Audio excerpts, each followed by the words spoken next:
recent times, the Queen of England, upon her death, has received a host of criticisms. One of the leading voices of such vitriol is a Nigerian professor, Anya, who amongst many things blamed the rule of the Queen in the murder of her people, colonization of Africa, and subsequently wished her excruciating pain. Was the Queen responsible for colonization? Well, the facts tell us that colonization of Africa began over 300 years ago. In fact, South Africa was colonized in 1652. That's over 250 years before she was born. Her grandfather and father all played roles in the colonization of many nations. Of course, she was born into it. She knew the benefits of colonialism. She knew the influence, the power, and the glory of it. The royal family's links to slavery began during the reign of Queen Elizabeth I. The crown and the royal family was deeply involved in the slave trade and making money off the slave trade. Of course, it would be stupid to blame the Queen for something that started centuries before her and something she was born into. So if we are to hold her accountable, it will rightly be from when she ascended the throne. So when she came into power in 1952, did she do more to enslave Africans? Did she try to pilfer and enslave Africans more? Did she work to advance the legacy of her ancestors? Well, that's not what the record says.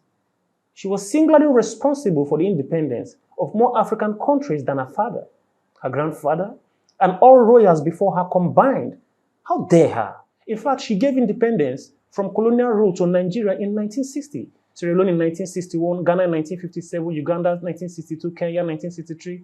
The list goes on and on. Unlike her predecessors, she gave these nations the power to rule themselves and the opportunity to do away with her influence. So how should Africans see her? As one who did more for them or against them? Well, I leave that to your consciences to judge. But I suspect she doesn't occupy the same shoes as other royals before her. The royal family believed that the slave trade was crucial to maintaining Britain's wealth and power and its imperial interests. Was that the only issue the professor raised? Not of course. She said the Queen supervised the killing of her Igbo people. Really? But is that true? Did the Queen lead the British or Nigerian soldiers to Igbo lands? Or rather, did the Queen step into the forests of Biafra, into the homes of Igbo people?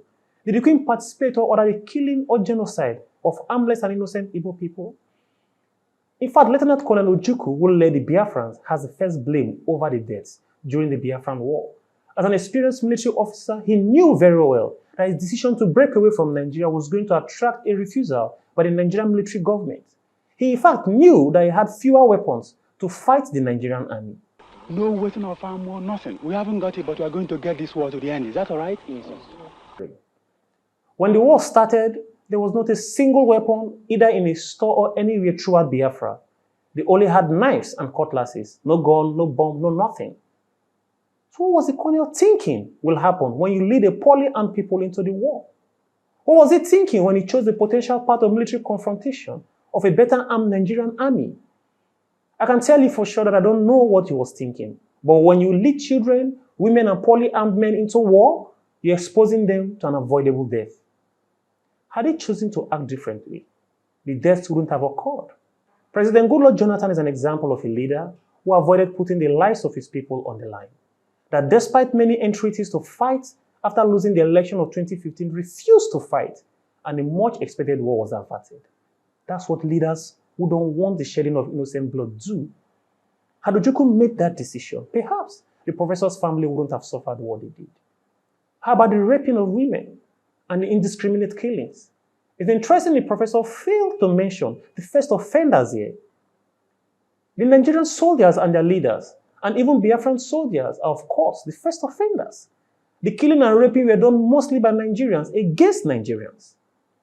Nigerian soldiers killed the Biafrans. We killed ourselves. Foreign mercenaries, of course, employed by both Nigeria and the Biafrans, have their blames as well. But blaming the Queen for it is like blaming a neighbor for the injury you sustained from a fight with your father. That's very remote and cowardly. Well, some people will rather blame their neighbors. Is this to exonerate the crown of its wrongs and transgressions against Africans? Is it to say the Queen was the purest soul to have graced the earth? It would be hypocrisy to attempt any thought in that direction. But this is largely about our approach to colonialism, external oppression, and the blames that go with it. Before blaming the external powers, let's look inwardly first. Our locals have a lot of blames to take. This applies even to our approach in life. Before you blame others for anything that happened to you, check yourself. Look inwardly. Most of the times as charity begins at home, its opposite does begins at home too. Conclusively, the queen is dead and gone. We have the belief in Africa. Our culture is to sheathe the sword when a person is sick, gives birth to a child, gets married, or dies. In other words, we choose when to fight. In a person's most vulnerable moment, despite our annoyances, we lay aside every issue. It is not a principle of cowardice, but of bravery and chivalry. One that our professor, who I am aware is fond of attacking the dead, needs to learn. My condolences to the family of the Queen, and I pray that the new king improves upon the virtues and corrects the vices of his predecessors.